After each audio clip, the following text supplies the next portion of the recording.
स्वागत है आप सभी का मेरे इस चैनल सुश्रवण पर। मेरा नाम है सुयंक राजवैद्य और हम इस चैनल पर सुनते हैं प्यारी प्यारी कहानियाँ और उपन्यास। अगर आपको मेरा किताब सुनाने का तरीका पसंद आए तो मेरे चैनल को सब्सक्राइब कीजिएगा, मेरे वीडियोस को लाइक कीजिएगा। चलिए शुरू करते हैं। हमारी आज की कहानी है मुंशी प्रेमचंद द्वारा लिखी हुई यही मेरा वतन है। चलिए शुरू करते हैं। आज पूरे 60 बरस के बाद मुझे अपने वतन, प्यारे वतन का दर्शन फिर नसीब हुआ। जिस वक्त मैं अपने प्यारे देश से विदा हुआ और किस्मत मुझे पश्चिम की तरफ ले चली, मेरी उठती जवानी थी। मेरी रगों में ताज़ा खून दौड़ता था और सीना उमंगों और बड़े बड़े इरादों से भरा था। मुझे प्यारे हिंदुस्तान से किसी जालिम की सख्तियों और इंसाफ के ज़बरदस्त हाथों ने अलग नहीं किया था। नहीं, जालिम का जुल्म और कानून की सख्तियाँ मुझसे जो चाहे करा सकती हैं, मगर मेरा वतन मुझसे नहीं छुड़ा सकती। यह मेरे बुलंद इरादे और बड़े बड़े मंसूबे थे जिन्होंने मुझे देश निकाला दिया। मैंने अमेरिका में खूब व्यापार किया, खूब दौलत कमाई और खूब ऐश किए। भाग्य से बीवी ऐसी पाई जो अपने रूप में बेजोड़ थी, जिसकी खूबसूरती का चर्चा सारे अमेरिका में फैला हुआ था और जिसके दिल में किसी ऐसे ख्याल की गुंजाइश भी न थी जिसका मुझसे संबंध न हो। मैं उस पर दिलो जान से न्यौछावर था और वह मेरे लिए सब कुछ थी। मेरे 5 बेटे हुए, सुंदर, हष्टपुष्ट और नेक, जिन्होंने व्यापार को और चमकाया और जिनके भोले नन्हे बच्चे उस वक्त मेरी गोद में बैठे हुए थे जब मैंने प्यारी मातृभूमि का अंतिम दर्शन करने के लिए कदम उठाया। मैंने बेशुमार दौलत, वफादार बीवी, सपूत बेटे और प्यारे प्यारे जिगर के टुकड़े, ऐसी ऐसी अनमोल नेमतें छोड़ दी, इसलिए कि प्यारी भारत माता का अंतिम दर्शन कर लूँ। मैं बहुत बुढ़ा हो गया था। 10 और हों तो पूरे 100 बरस का हो जाऊं। और अब अगर मेरे दिल में कोई आरजू बाकी है तो यही कि अपने देश की खाक में मिल जाऊं। यह आरजू कुछ आज ही मेरे मन में पैदा न हुई, उस वक्त भी थी जबकि मेरी बीवी अपनी मीठी बातों और नाजुक अदाओं से मेरा दिल खुश किया करती थी। जबकि मेरे नौजवान बेटे सवेरे आकर अपने बूढ़े बाप को अदब से सलाम करते थे, उस वक्त भी मेरे जिगर में एक कांटा सा खटकता था और वह कांटा यह था कि मैं यहाँ अपने देश से निर्वासित हूँ।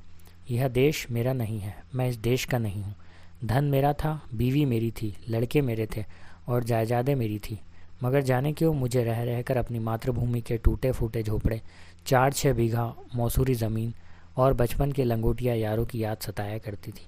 और अक्सर खुशियों की धूमधाम में भी यह ख्याल चुटकी लिया करता था कि काश अपने देश में होता। मगर किस वक्त बम्बई में जहाज़ से उतरा और काले कोट पतलून पहने टूटी फूटी अंग्रेज़ी बोलते मल्लाह देखे। फिर अंग्रेज़ी दुकानें, ट्रामवे और मोटर गाड़ियाँ नज़र आईं। फिर रबड़ वाले पहियों वाली गाड़ियाँ और मुंह में चरूट दबे आदमियों की मुठभेड़ हुई। फिर रेल का विक्टोरिया स्टेशन देखा और रेल पर सवार होकर अपने गांव को चला। प्यारे गांव को जो हरी भरी पहाड़ियों के बीच में आबाद था, तो मेरी आंखों में आंसू भर आए। मैं खूब रोया क्योंकि यह मेरा प्यारा देश न था।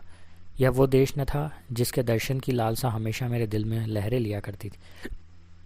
यह कोई और देश था। वह अमेरिका था, इंग्लिस्तान था, मगर प्यारा भारत नहीं था। रेलगाड़ी जंगलों, पहाड़ों, नदियों और मैदानों को पार करके मेरे प्यारे गांव के पास पहुंची, जो किसी ज़माने में फूल पत्तों की बहुतायत और नदी नालों की प्रचुरता में स्वर्ग से होड़ करता था। मैं गाड़ी से उतरा तो मेरा दिल बांसों उछल रहा था। अब अपना प्यारा घर देखूंगा, अपने बचपन के प्यारे साथियों से मिलूंगा।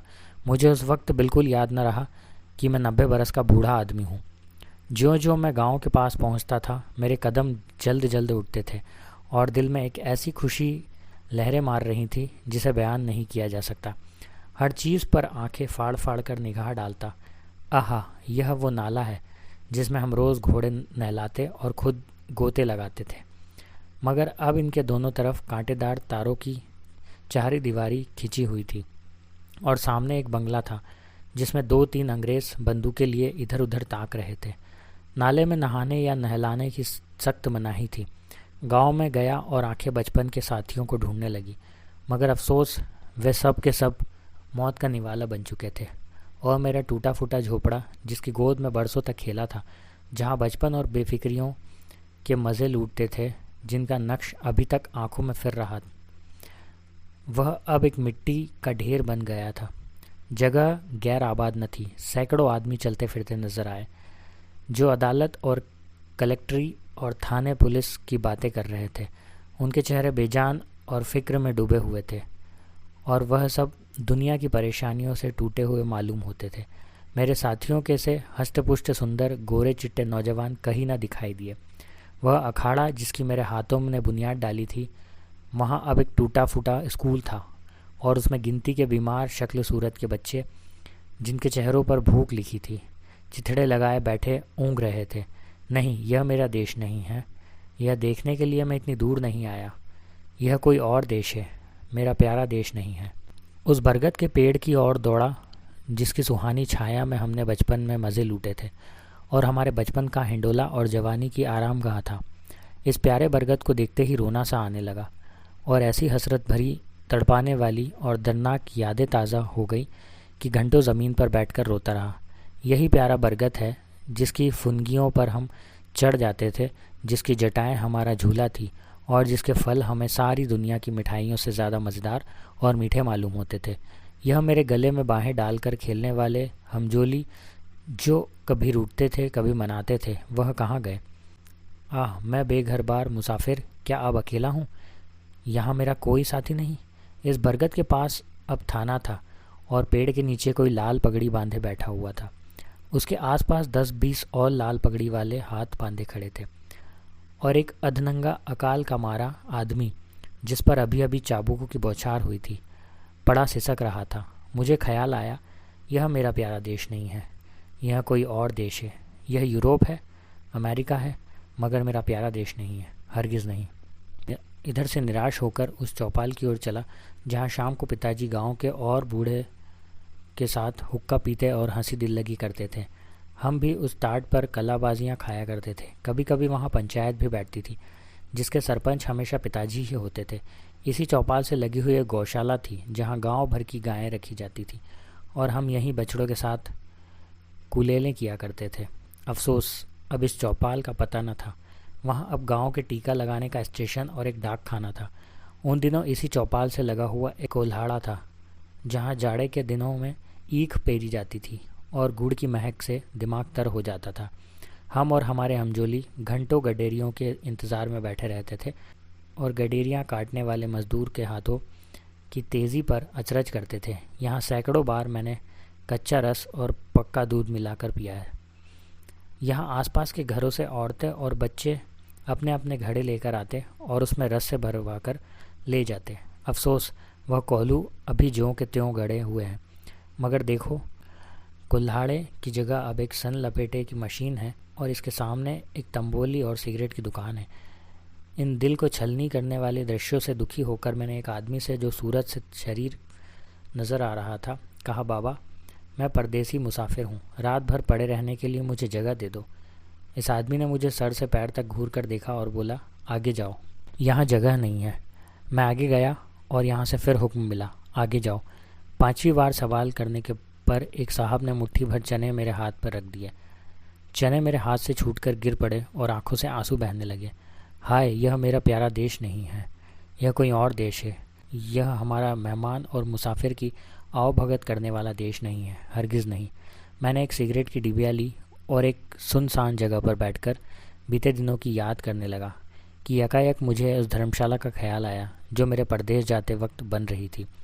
मैं उधर की तरफ लपका कि रात किसी तरह वहीं काटूं, मगर अफसोस, हाय अफसोस, धर्मशाला की इमारत ज्यों की त्यों थी, लेकिन उसमें गरीब मुसाफिर के रहने की जगह नहीं थी। शराब और शराबखोरी, जुआ और बदचलनी का वहाँ अड्डा था। यह हालत देखकर बरबस दिल से एक ठंडी आह निकली। मैं ज़ोर से चीख उठा, नहीं नहीं, और 1000 बार नहीं। यह मेरा वतन, मेरा प्यारा देश, मेरा प्यारा भारत नहीं है। यह कोई और देश है। यह यूरोप है, अमेरिका है, मगर भारत हरगिज़ नहीं। अंधेरी रात थी। गीदड़ और कुत्ते अपने राग आलाप रहे थे। मैं दर्द भरा दिल लिए उसी नाले के किनारे जाकर बैठ गया और सोचने लगा कि अब क्या करूं। क्या फिर अपने प्यारे बच्चों के पास लौट जाऊं और अपनी नामुराद मिट्टी अमेरिका की खाक में मिलाऊं? अब तो मेरा कोई वतन न था। पहले मैं वतन से अलग ज़रूर था, मगर प्यारे वतन की याद दिल में न बनी हुई थी। अब बेवतन हूँ, मेरा कोई वतन नहीं। इसी सोच विचार में बहुत देर तक चुपचाप घुटनों में सिर दिए बैठा रहा। रात आंखों ही आंखों में कट गई। घड़ियाल ने 3 बजाए और किसी के गाने की आवाज़ कानों में आई। दिल ने गुदगुदाया, यह तो वतन का नगमा है, अपने देश का राग है।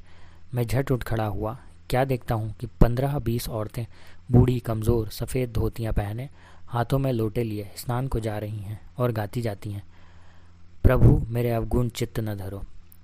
इस मादक और तड़पा देने वाले राग से मेरे दिल की जो हालत हुई उसका बयान करना मुश्किल है।